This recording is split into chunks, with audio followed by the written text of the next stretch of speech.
अब जो है उनके बेटे को एमएलसी बनना होगा। अगर एमएलसी नहीं बनेंगे तो मंत्री पद चली जाएगी। लेकिन आज तेजस्वी यादव बिना अख्तरुल इमान के नहीं जा सकते हैं राज्यसभा। तेजस्वी यादव के पास 35 गो विधायक है और आप कह रहे हैं 41 विधायक से जाइए कि उपेंद्र कुशवाहा का क्या होगा। बल्कि आरएलएम के सर्वोच्च सर्वा यानी कि उपेंद्र कुशवाहा हैं। इन चारों की चर्चाएं उतनी नहीं है अमित, जितनी चर्चा जो है वो उपेंद्र कुशवाहा के अकेले है। कोरमा ग्रुप, जो सोचता है वो करता है। आपके अपने सपनों का आशियाना। क्या उपेंद्र कुशवाहा ने राज्यसभा में सेटिंग कर ली है या तेजस्वी यादव ने सीट फिक्स कर ली है? नमस्कार, मैं अमित, आप देख रहे हैं भारत लाइव और हमारे साथ इन सारी चीजों को लेकर हम बात करेंगे दीपक सर से। सर, मेरा पहला यही सवाल है कि क्या उपेंद्र कुशवाहा ने राज्यसभा में सीटें सेटिंग कर ली है या तेजस्वी यादव ने सीटें फिक्स कर ली है? देखिए, बिल्कुल सही सवाल है अमित आपका। राज्यसभा का चुनाव होने हैं, अब ऐसे में लगातार ये बातें खूब चल रही हैं कि उपेंद्र कुशवाहा पहुंचेंगे या तेजस्वी यादव भी। जो लगातार ये बातें हो रही थी कि विपक्ष के पास उतनी सीटें नहीं है जिस पर राज्यसभा विपक्ष पहुंच सके, लेकिन इन कयासों पर अब जो है मुहर लगते हुए नजर आ रही है कि किसकी क्या होनी है, राज्यसभा में कौन जाएगा और कौन नहीं जाएगा। इससे पहले हम आपको बता दें कि राज्यसभा सीट के लिए 41 विधायकों का समर्थन चाहिए होता है, ठीक। और अगर हम बात करें विपक्ष के पास, तो विपक्ष के पास टोटल 35 सीटें हैं। अगर महागठबंधन की हम बात करें तो उनके पास कुल मिलाकर 35 सीट है, जिसके वजह से उनकी जो है राज्यसभा में दाल नहीं गलेगी। तो कौन सा ऐसा आइडिया है, कौन सा ऐसा फॉर्मूला है जिससे उनकी सीटें जो है वहां फिक्स हो सकती हैं? उससे पहले हम बात करें कि राज्यसभा का जो चुनाव होना है और जो सीटें खाली होनी है उसमें किसको किसको जो है किसकी सीट खाली होगी। सबसे पहले आपको बता दें कि 9 अप्रैल 2026 को 5 ऐसे राज्यसभा के सांसद हैं जिनकी कार्यकाल खत्म होने वाली है। अब इसमें सबसे बड़ा सवाल यह है कि आखिर कौन कौन वो नेता है जिनके कार्यकाल खत्म होने वाले हैं।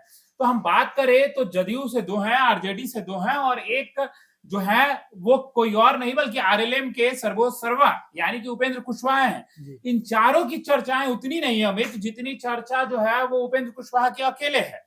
अब सबसे बड़ी बात हम आपको बता दें कि जदयू के 2 हैं, हरिवंश नारायण सिंह और रामनाथ ठाकुर। ये इनकी कार्यकाल खत्म होनी है। आगे अगर हम बात करें तो आरजेडी से प्रेमचंद गुप्ता और एडी सिंह यानी कि अमरिंदर धारी सिंह, इनके सीट जो है कार्यकाल इनके खत्म होने हैं और एक उपेंद्र कुशवाहा के कार्यकाल खत्म होने हैं। यानी कि ये 5 सीटें ऐसी हैं जो खाली होना है। अब इसमें सबसे बड़ा सवाल कि उपेंद्र कुशवाहा का क्या होगा। देखिए, उपेंद्र कुशवाहा की बात तो सब कर रहा है लेकिन जदयू की बात कोई नहीं कर रहा है। यानी कि जदयू में भी हरिवंश नारायण सिंह, देखिए पुराने नेता हैं, लेकिन आज तक अगर आप रिकॉर्ड उठाकर देखेंगे तो जदयू ने कभी भी अमित 2 बार से ज्यादा किसी को राज्यसभा नहीं भेजा है। यानी कि हरिवंश नारायण सिंह पर भी तलवार लटक रही है।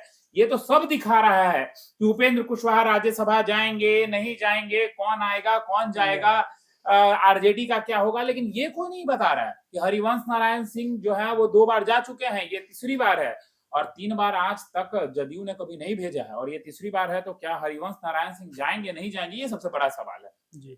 मुझे पता है कि आपका अगला सवाल ये होने वाला है कि सर हरिवंश नारायण सिंह के बारे में तो आप बता दिए, लेकिन आरजेडी यानी कि तेजस्वी कैसे सीट फिक्स कर लिए सर? 35 गो सीट है और वो फिक्स कर लिए हैं। एक सीट के लिए आप बोल रहे हैं कि 41 सीट चाहिए। 41 यानी कि अगर 41 दूनी करे तो कितना होता है? 41 दूनी कितना होता है? 82 होता है, ठीक। अगर हम बीजेपी की भी बात करें तो बीजेपी भी 2 सीट लेगी, 41 दूनी 82, ठीक। और अगर हम बात करें वहीं पर जदयू की तो 41 दूनी 82 वहां भी होता है, तो 4 सीट, फिर भी 1 सीट अभी भी बच जाता है। वो सीट जदयू या बीजेपी के खाते में जा नहीं रही है। अब उसके लिए क्या करना होगा, लेकिन हम उस पर आएंगे। लेकिन उससे सबसे पहले हम जानेंगे ये कि आखिर तेजस्वी यादव कौन से सेटिंग के तहत जो है वो राज्यसभा पहुंचेंगे। देखिए, तेजस्वी यादव को लेकर लगातार आप जो मेरे से सवाल पूछ रहे थे कि सर एक बात बताइए कि तेजस्वी यादव कैसे चले जाएंगे। तेजस्वी यादव के पास 35 गो विधायक है और आप कह रहे हैं 41 विधायक से जाइए, तो कैसे जाएंगे? यही सवाल है ना आपका? जी यही सवाल। मतलब 35 से 41, 35 से 41 ये जो गैप है 45 अच्छे 41, 6 कहां से लाएंगे वो? 6 कहां से लाएंगे? बिल्कुल सही सवाल पूछ रहे हैं आप। यानी कि 6 कहां से लाएंगे? देखिए, भूलिए मत अमित जी, ओवैसी साहब कौन है, भूलिए मत अमित, अख्तरुल इमान कौन है। देखिए, अख्तरुल इमान को भले तेजस्वी यादव भूल गए थे, लेकिन अख्तरुल ईमान तेजस्वी यादव को नहीं भूले थे और आज भी तेजस्वी यादव उनको याद किए हुए हैं, क्योंकि अख्तरुल ईमान साहब पहुंचे थे ढोल नगारों के साथ उनके घर पे, लेकिन उनको उस समय वो अपने साथ नहीं रखे। लेकिन आज तेजस्वी यादव बिना अख्तरुल ईमान के नहीं जा सकते हैं राज्यसभा, क्योंकि 41 सीटों की जरूरत है और 35 और 6 41 होता है। अगर बताएं हम आपको तो महागठबंधन के पास 25 सीटें हैं, 25, कांग्रेस के पास 6 सीटें हैं, तो 25 और 6 कितना होता है? 25 6 31, 31 होता है। आईआईपी के पास कितना है? एक सीट। सीट है जी, कितना हुआ? 32। 32। तो देखिए 32 सीटें हो गई और जी। 3 और मिलाएंगे लेफ्ट की तो 35 सीटें हो गई। अब बचा से 6 सीट, तो जी। बहुजन समाज पार्टी का 1 सीट है जी। और 5 सीट एआईएमआईएम का, यानी कि ये फॉर्मूला 41 सीटों की है जिससे तेजस्वी यादव राज्यसभा पहुंच पाएंगे। लेकिन बात यही नहीं रुकती है। आज विधानसभा सत्र में जैसे ही निकलते हैं भाई वीरेंद्र, तो भाई वीरेंद्र ने दावा ठोक दिया है। भाई वीरेंद्र का साफ तौर पर कहना है कि राज्यसभा में तय है एंट्री, राज्यसभा में तय है हमारी 1 सीट। पत्रकारों ने पूछ दिया जी। कि सर फॉर्मूला है आपके पास, किस फॉर्मूला से आप लेके जाइएगा अपने राज्यसभा सीट कैसे लाइएगा आप? क्या बोला भाई वीरेंद्र? भाई वीरेंद्र ने साफ तौर पे कहा कि देखिए हमारा शीर्ष नेतृत्व जो है वो बात करेगा, एआईएमआईएम से बात करेगा और कहने दीजिए जो कोई कहता है, वहां जो है तय है 1 सीट जो है महागठबंधन का। लेकिन एक और बड़ी बात है अमित, अगर वहां जाना है महागठबंधन को तो कहीं ना कहीं मैनेज करना होगा। अगर ये मैनेज नहीं करेंगे तो उनकी सीटें नहीं मिलेगी।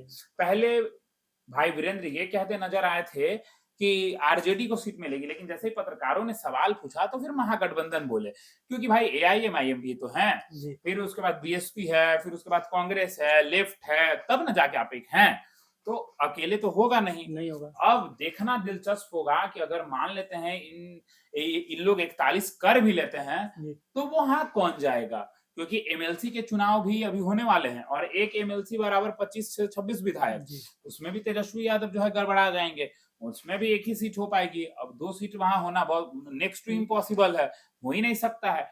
तो यानी कि आने वाले समय में तेजस्वी यादव की मुश्किलें बढ़ेंगी। तो उससे पहले अगर तेजस्वी यादव इस फॉर्मूला को अपनाते हैं और अपने पार्टी में एआईएमआईएम को शामिल करते हैं, अपने पार्टी कहने का अर्थ है अपने घटक दल में, अपने गठबंधन में शामिल करते हैं, तब जाकर दोनों एक साथ होंगे तो 41 विधायक होगा, जिससे समर्थन मिलने के बाद ये जो है राज्यसभा में 1 सीट फिक्स कर पाएंगे। ये तो तेजस्वी की बात हो गई। अब आपका सवाल था अगला कि उपेंद्र कुशवाहा का क्या होगा सर। देखिए उपेंद्र कुशवाहा की अगर हम बात करें अमित, तो देखिए उपेंद्र कुशवाहा ने अपने बेटे को तो जो है मंत्री बना दिया, जिसके वजह से लगातार नाराजगी जो है वो उन्हीं के विधायकों में देखने को मिल रही थी। लेकिन अब जो है उनके बेटे को एमएलसी बनना होगा, अगर एमएलसी नहीं बनेंगे तो मंत्री पद चली जाएगी।